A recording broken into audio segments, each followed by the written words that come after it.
Great to see you.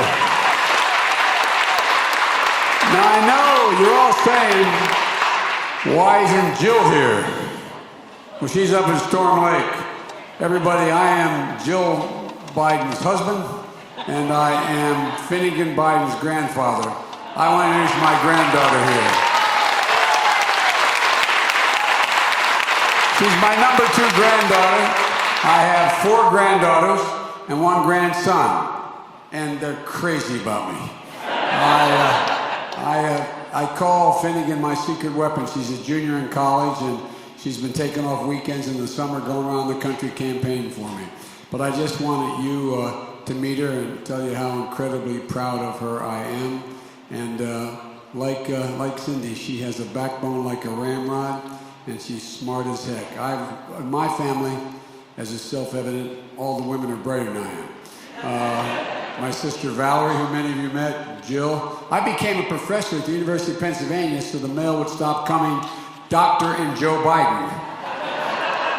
But it still came. I was a full professor. It still came, Dr. and Joe Biden. And so, at any rate, but I want to thank you all for being here. And I know, as Jill would be probably angry, I'm a typical grandfather, but I'm so proud of her. I just want you to meet my granddaughter, Finnegan. Thank you.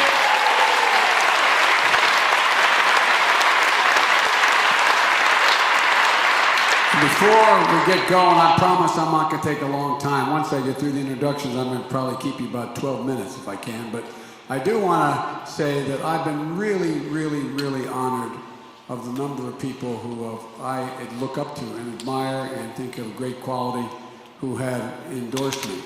And some of them have gone all over the country for me, and other states and out here as well. But I want you to meet a guy, a congressman named Tom Suozzi, who is here from New York, and I want you to Tom, stand up and say hello to everybody. Tom, I kid Tom, I say, Tom, I may be Irish, but I'm not stupid. I married Dominic Giacoppa's daughter, so, you know, and so I'm all right with Tom for a while anyway. And I also, Tom Miller is, you know, we've known each other a long time. And you all know, and it's not hyperbole to suggest that Tom is the longest-serving Attorney General in the history of the United States of America. For one reason. He has enormous integrity. He believes that we're a nation of laws. And he has empathy, and he moves with people in a way that he enforces the law. But he also is an advocate for the American people and for the people of Iowa. He comes down on your side on the things that you're being taken advantage of. And Tom, you've been a great friend, and I can't tell you how much it means that you endorse me. I truly, truly mean it. Thank you very, very much. Now, the person with the hardest job, Councilman, stand up here. I used to be a county councilman. I ran for the Senate because being a councilman was too hard. They know where you live. And I asked him, I said, do you do zonings? He said, yes. I will die a happy man if I never, ever see a zoning hearing again in my life. Talk about war and peace, man. We're going to put a gas station here. Oh, yeah? I'll be over your house tomorrow morning to see you about that. At any rate, thank you very, very much. And look, I've been doing my job in the Congress and as vice president for a long while. I've met an awful lot of congressmen and congresswomen. I've met an awful lot of great senators and cabinet members and presidents. But you know, and this is not hyperbole again, this is real. Every once in a while, you meet somebody who's new to the Congress you know that has something special. There's something about them that goes beyond the fact that their constituents thought that they would be a worthy congressperson. Well, you sent the United States Congress somebody who is a special person. She not only as a freshman came in and knows what she's doing, she's persuasive, and she's, the two things I kid when I talk about it, you gotta know about her. One is she's smarter than you. That's a starter. And secondly, she's absolutely determined. Folks, look, it's very seldom, you know, when you hear people talk about trade and how unfair trade war with China has been to the American farmers and manufacturers. And people use the usual talking points. This woman knows a lot about it. She goes deeper than just what's on the surface. She understands the innards of what needs to be done to fundamentally change American trade policy, not just stop the bad things that are happening. This is a person who fully is aware of the enormous, enormous, enormous potential of the farmers of this country, particularly in Iowa, to be able to deal with, be the answer to global warming, to be the people who, in fact, would create literally tens of thousands of good paying jobs, not $15 an hour, but $45, $50 an hour. This is a woman who understands that you're in a position where, in fact, when you make a commitment, you keep it. Barack and I made a commitment to ethanol, and we kept it. We're not going to do what this guy did. And what he did, he picked the oil companies over thousands of bushels of corn, making sure that, in fact, farmers are getting really hurt badly, and closing down facilities where, if you visit these plants, you'll see these are hard-working people making a really good living as tradesmen, and they're making a decent living. And he walked away, giving it up to Exxon and other oil companies. And so she's a fighter. She's a fighter. But there's fighters and there's fighters. And there's fighters who you know when you're in an argument with them that they know what they're talking about. They've done their homework. And by the way, please don't jump, okay? I need you. So, Cindy, I can't tell you how much I appreciate your endorsement. You know, Iowa's in her bones, just like Tom's. I mean, it's who you are. If you're gonna go out, you know, every once in a while there are people who represent their state, and you just say their names and you know where they're from. If you know the state, you know what they're made of. Well, she's exactly the representative that you all, and I think the rest of the country needs in Washington. Someone who sees a problem and figures out solutions, gets down to the hard work, not a bunch of, as I've been criticized, not a bunch of malarkey you get from her. And that's the Iowa way. And she's someone who has built in, who sees the built-in inequities to the system, and isn't going to stop until, in fact, they're corrected. And someone who really believes, like you do, like I do, like Tom, like all of us do here, that there's nothing beyond our capacity as a country. There's nothing beyond our capacity if we work hard and we do it together. We can do anything. This is the United States of America. And you know, just ask the kids in West Des Moines, who all have now full-day kindergarten. She did that before she was elected to the United States Congress, just as a noble citizen.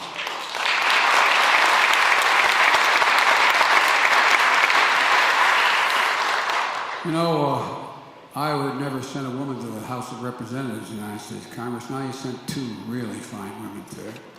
They are a terrible twosome, man. You don't want to get on the wrong side of these guys because they know what they're talking about. Abby Finkenauer, and she made history representing Iowa in the House, the first two women from this state to do that. And it really matters. And you know, and now you look at what they're working on is working for Iowa farmers, working for Iowa workers. And you talk about Cindy, she talks about veterans, Iowa values, and Cindy, I could go on all night. I won't, I promise, because I'm probably embarrassing you. But folks, you know, I couldn't be prouder and have had Cindy come along in a tough district where she turned away a sitting Republican who's going to take another shot at it. So I have one request to you. If you only got to cast one vote when you went into the voting booth here in this district, you could cast a vote for her or for me. Cast it for her. No, I really mean it. You've got to send her back. The country needs you, not just you. I really mean it. You've sent us some great representatives and great senators, from John Culver and you know, a lot of other really people who had the voice not only of Iowa but of the whole country, who led when they stand. When you ever turn on the television and you're watching, if you're watching C-SPAN, which I'm not suggesting you have to do, but all kidding aside, you watch what's going on the floor. Watch what happens when some people stand up to speak. Literally. Watch what happens when they stand up to speak. People come to listen, and they listen. And this is a woman to whom they listen. Folks, so I want to thank you again, Cindy, for placing your trust in me. I promise I'll not let you down. Folks, every 4 years, as some of you heard me say before, democracy begins here in Iowa. It begins with all of you. You're in an enviable position. A lot of folks around the country wonder why. And they say, why Iowa? And I tell you what I tell them. I've been doing this for a long time. You all take it really, really seriously. You realize your responsibility extends beyond just what Iowa wants or needs. You realize the people you let through the gate here are the only people who are going to get to go on. And you, in fact, you winnow the field right off the top. And so it's a responsibility that's enormous. But I respectfully suggest it's a responsibility that is greater this year than any, not because Joe Biden's trying to get the nomination, but because Donald Trump is president. We cannot afford 4 more years of Donald Trump, period.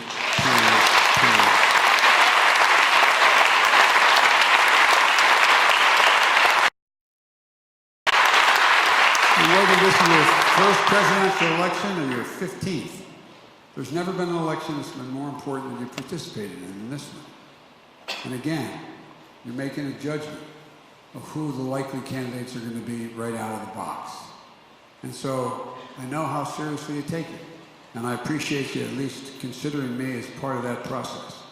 Folks, you know, some of you heard me say it again before, but the fact is, the character of America is on the ballot this time. It's not merely who the president's going to be. We owe our obligation as Democrats. This is bigger than just the Democratic Party. The character of the country is on the ballot. The character of our candidates is on the ballot. And folks,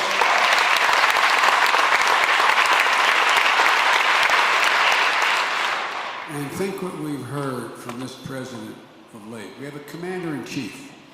The one thing you'd expect a commander-in-chief to be and do, and almost virtually everyone has done it, is show respect, regard, admiration, and support for our troops and for our commanders. We just learned, Cindy, you and I talked about this briefly a couple of days ago or a week or so ago. We just learned that it was released, the report, when he met, this president met, and I know you know this, Congressman, met with the chiefs of staff, our generals and our flag officers, our Navy personnel, and over in the Pentagon. And he referred to them, these flag officers, quote, losers, dopes, and babies. To their face. To their face. The commander-in-chief who has no notion, none, of what it takes to lead this country and lead the military. No notion. When we left office, there were a number of the president asked me, I don't want to confuse it, Barack asked me, I don't want to confuse that other president, whether or not to be on the ticket and be vice president because of my background in foreign policy and national security. So when we left office, I spent an awful lot of time visiting an awful lot of countries that were at war and chaos for the President of the United States.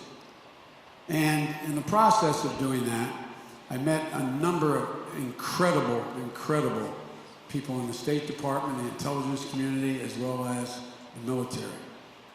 And when we left office, there was a great, I'll just say it, there's a great unease among these people, and they're not partisans.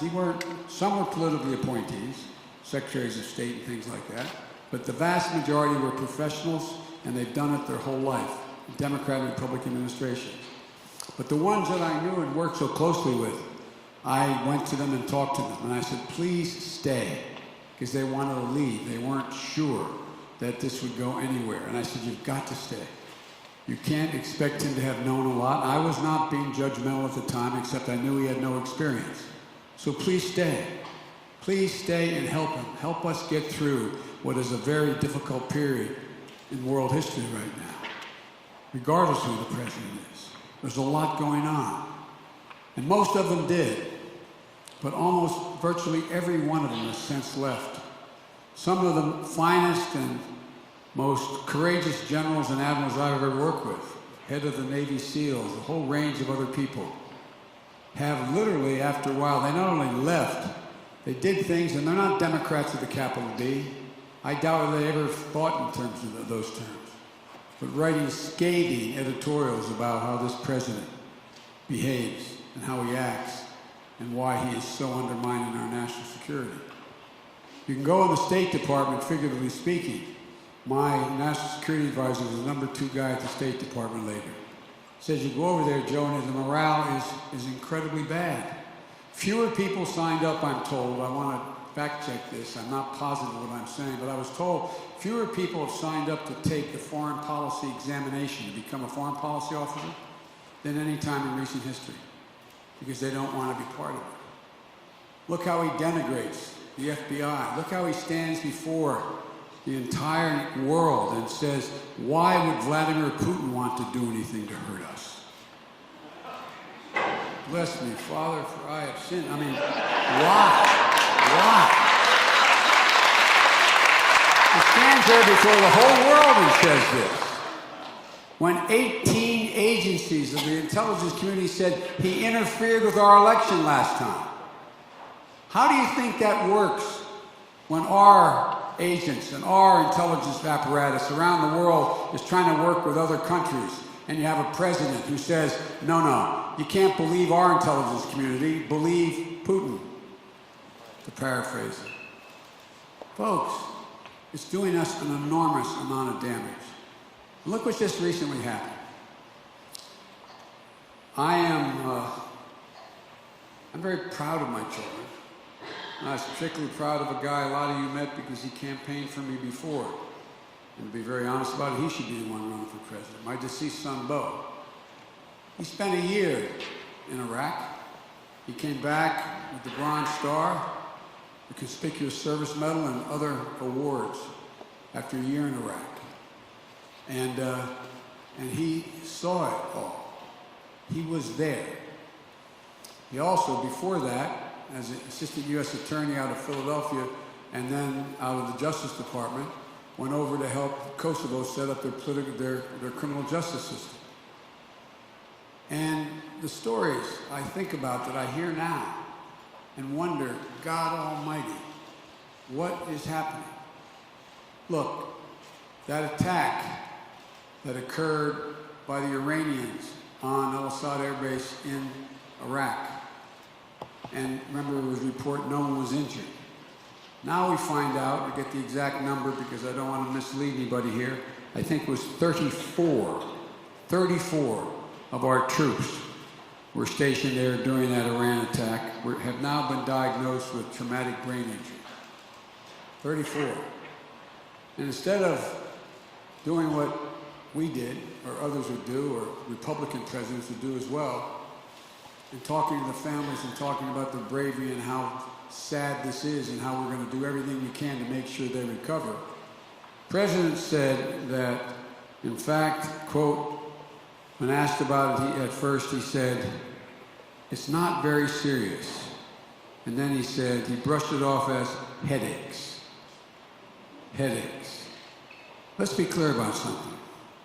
400,000 of our warriors, American troops, in these two wars have suffered traumatic brain injury.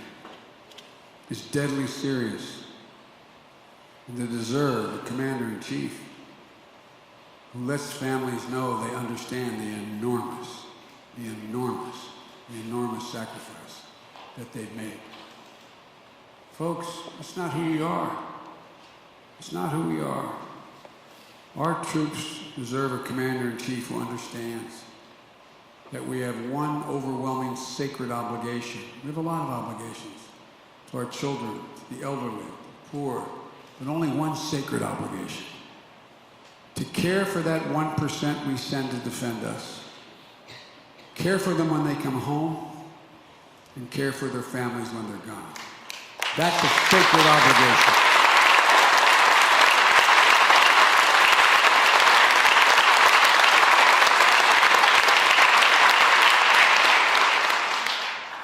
And I've been around for 8 presidents I don't ever remember, including Richard Nixon. anyone discarding what they did as consequential as this president has. Look, folks, the next president's going to inherit a country that's divided and a world that's in disarray. There'll be no time for on-the-job training.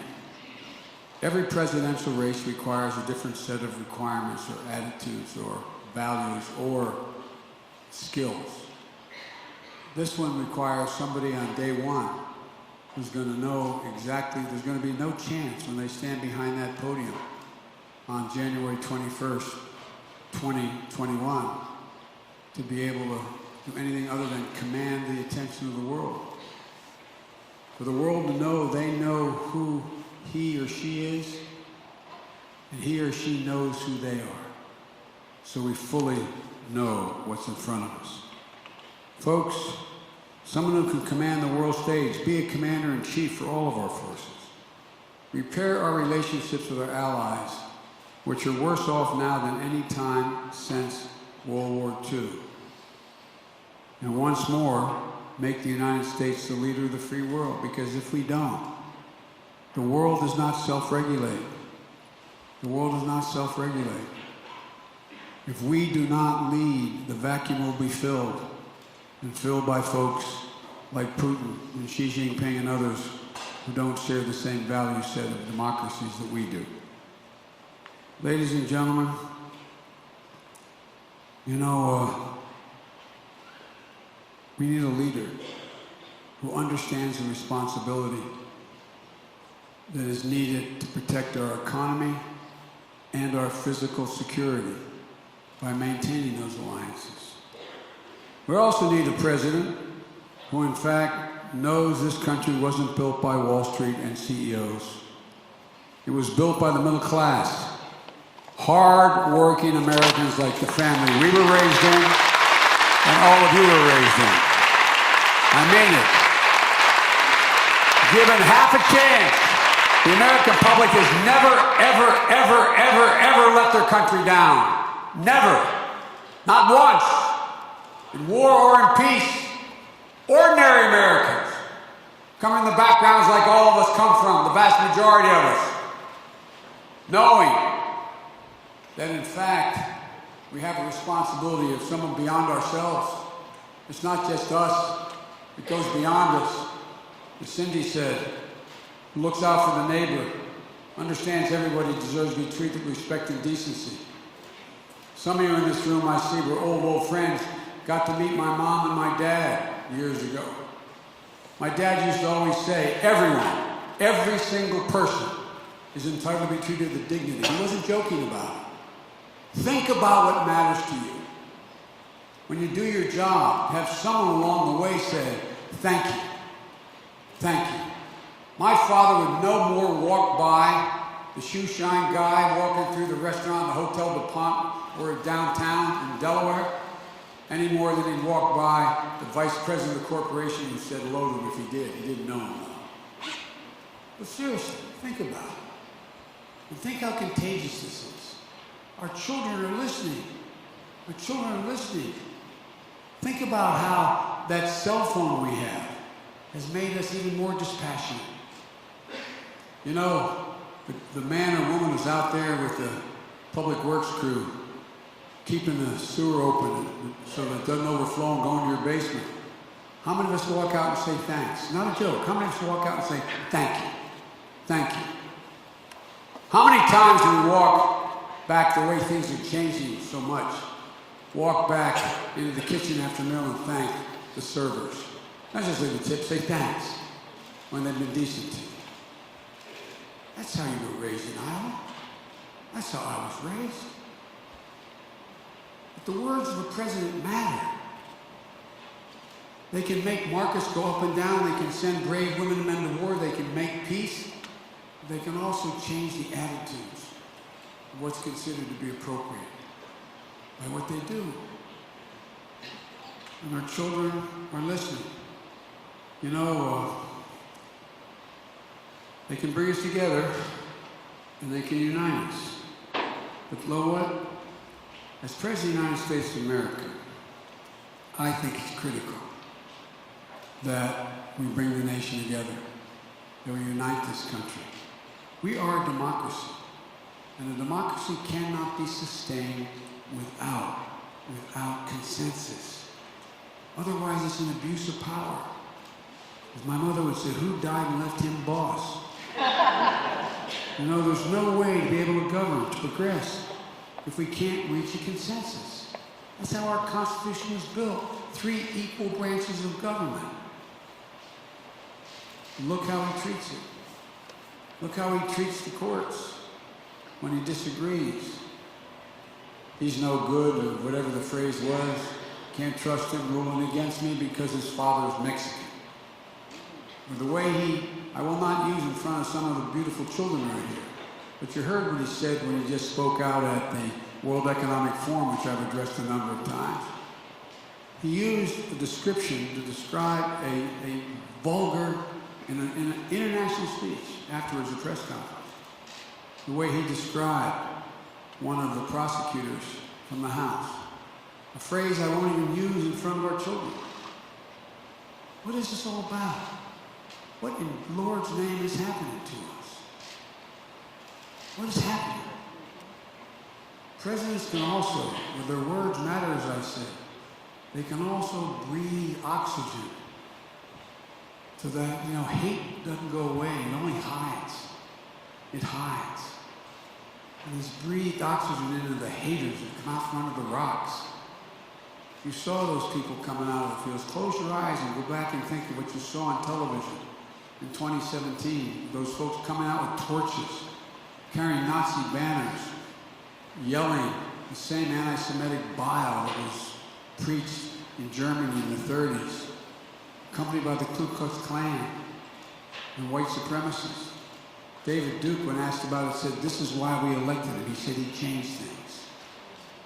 And what did he say when the young woman got killed? He was asked, what do you think, Mr. President? He said, there are very fine people on both sides.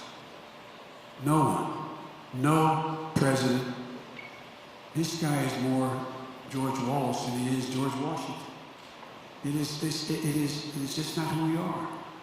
So folks, I'm told when I talk about unifying the country that I've been around a long time, but I'm naive. I thought they were inconsistent being around a long time and being naive. But folks, some of and they're good people I'm running with to seek the nomination, but they say that you can't pull together Democrats, Republicans, and Independents again.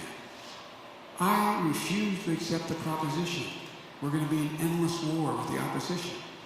That there are our enemies, not the opposition. There are enemies. We cannot sustain ourselves that way. That's not how this democracy can work. And then I'm told, oh yeah, Joe got a lot of things done. Joe wrote the Violence Against Women Act. Joe passed the chemical weapons ban. Joe did this, Joe did that. But that was a long time ago. 3 years, but that was a long time ago. Well, all kidding aside, here's what they say. You hear, some of you may feel it, you hear it so much. This is a different Republican Party. And it is. But folks, I understand this different Republican Party better than anybody. I've been the object of their affection for a long time now. Turn on Monday, watch the news. It's going to be all about Biden. My Lord, I know these guys better than anybody does. They've spent $12 to $15 million so far telling lies about me that mainstream media won't even put the ads on television. They've gone out and they've maligned and slandered me and my only surviving son repeatedly. They've gone after my family, even my grandkids. I know these guys and women. But guess what? And I found it interesting. Kellyanne Conway saying the reason why you shouldn't vote for Biden, you should vote for another one of those Democrats running. Isn't that amazing how they're concerned about they want to get the best Democrat to run against them? I mean, think about it. What's happening? Can you think of any time, and you all have political instincts in you because you've been engaged, can you think of any time when a sitting president has spent over $12, $14 million so far and risked being impeached by getting a foreign leader to try to say something he wouldn't say about me, to not deal with his opponent, but to pick his opponent. To do it before even the first ballot was cast in a primary or a caucus. I wonder why he's afraid of me. I'm going to beat the boy like a drum. So, folks,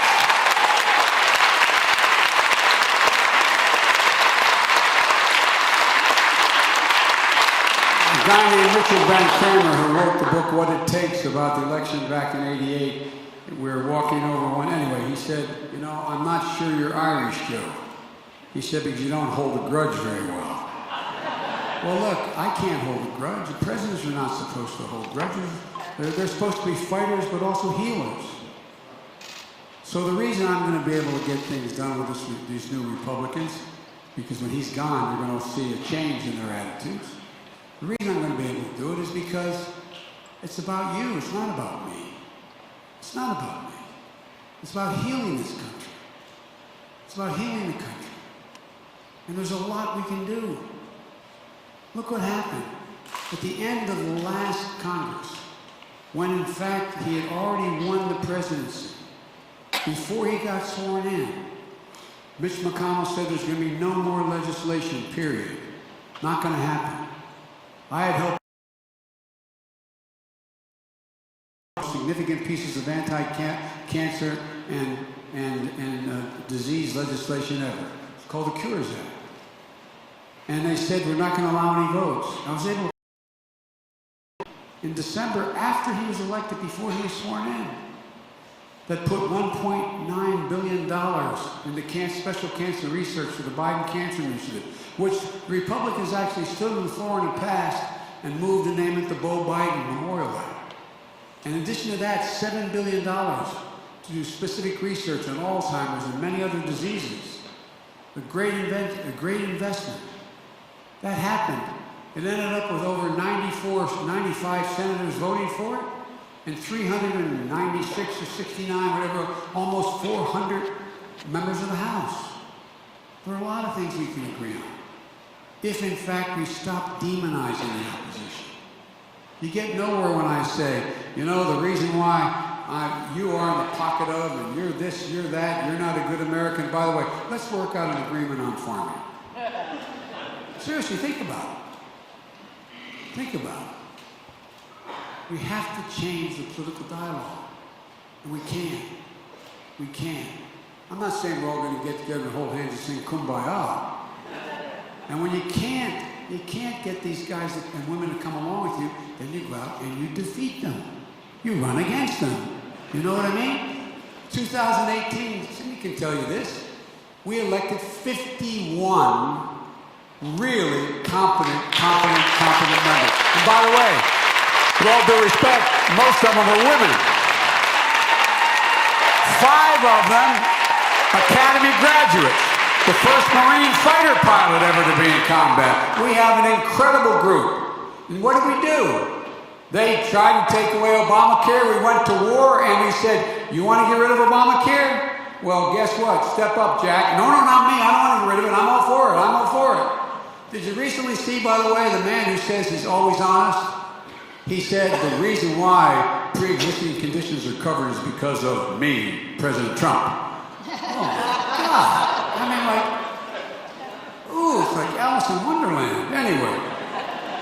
Well, look, folks, I'm getting too focused on this race. But look, there's something else on the ballot, and I'll conclude with this.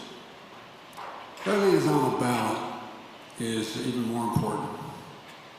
It's America's character, as I said. I don't believe we are the dark, angry nation that Donald Trump tweets about in the middle of the night. I refuse to believe that we're a nation that condones putting children in cages on the border. I refuse to believe that we're a nation that builds walls, whips up hysteria over immigration.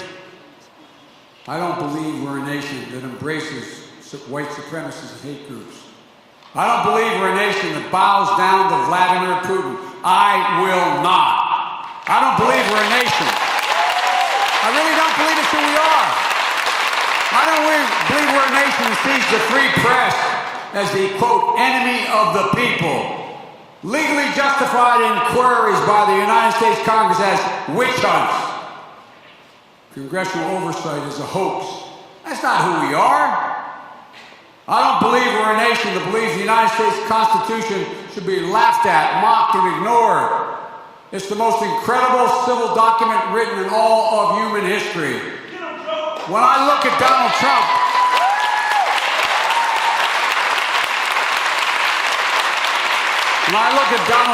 what he stands for, how he behaves, what he's done, my response is always the same. We are so much better than Donald Trump. So much better. I believe there is what is called by a famous columnist an invisible moral fabric that binds this nation together is being ripped apart. It's made up of honesty, decency, treating everyone with dignity and respect, giving hate no safe harbor, giving everyone a fair shot, demonizing no one, not the poor, not the immigrant, not the brown or black person in America, leading by the power of our example, not the example of our power. That's why the rest of the world repairs to us. It's what we stand for. We hold these truths to be. We the people. We've never fully lived up to it, but we've never walked away from it before. That's the power of our example. And I said earlier, being part of something bigger than ourselves. The vast majority of Americans, the way we were raised, all of you were raised, it's not just you. You're part of something bigger, much bigger, and much more incredible. Folks, you know, it's a code. It's a uniquely American code. And for some reason, this president doesn't get it at all. It's all about him. This president has demonstrated not 1 ounce of empathy that I've ever seen. What president doesn't understand that unlike every other nation on earth, no one can define an American by their race, their religion, their ethnicity, their pride. America is an idea. Seriously. Try it when you get home. Talk to your beautiful daughter, she's bright as can be, going home. Define an American for me. An American has made a commitment to an idea that's stronger than the army, bigger than the ocean, and more powerful than any dictator or tyrant. You can define what other people are based on their ethnicity and tribe, because the nation, the way they've been put together, the nations. But look, it gives hope in our system to the most desperate people on earth. And it cannot be extinguished by this man. No matter how hard he tries, and God, he tries awfully hard. You have to admit, and the press is going to mad at me for saying this, but I bet privately the press would have to admit, name me something where he's really reached out and tried to pull people together. No matter how hard he tries, he can't defeat this idea. That's why I'm running for president. To restore the soul of America. Not to go back, but to go forward. To fully expand the promise of America this time to black and brown Americans, to all Americans. To rebuild a middle class, and this time bring everyone along, regardless of their race, ethnicity, gender, or disability. Everybody along. Because guys, everybody's better off when we bring everybody along. The wealthy do very, very well, and the poor have a way up. Everybody does better. The president's job is not only to lead, but to persuade. There's a reason why it makes sense for us to help kids in underprivileged schools, because they become better citizens, and we all do better. We all do better. There's a reason why we should reach out. The whole of the community is made better. And folks, to unite this country, we have to work at it and get all this done. Imagine the progress we can make in the next 4 years if we can come together. We can make affordable health care a right and no longer a privilege, a flat right. We can make sure that every student, 3, 4, and 5 years old, can go to pre-K and increase exponentially their progress in succeeding no matter what their background they come from. Everybody benefits. We can lead the world.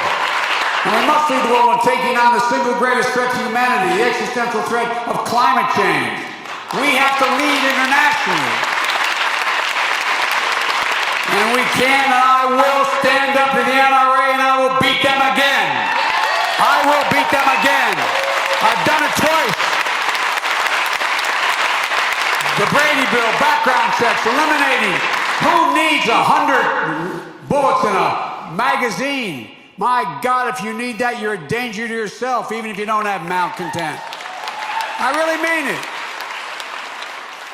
The majority of the American members of the NRA do not think we should be selling assault weapons. Look, we can do all that and so much more. Ladies and gentlemen, John Culver used to kid me and others, God rest his soul, because I'd quote one line from President Kennedy's speech about going to the moon. He answered a question that wasn't even asked, but it was implicit. He answered why we're doing it. He said, because we refuse to postpone. I refuse to postpone one more minute, taking advantage of the opportunity we have to lead the world in the 21st century, make us safer, the world more coordinated, and bring great relief and opportunity to the American people. So I'm tired of Democrats walking around with their heads down. This is the United States of America. So get up and let's take it back now.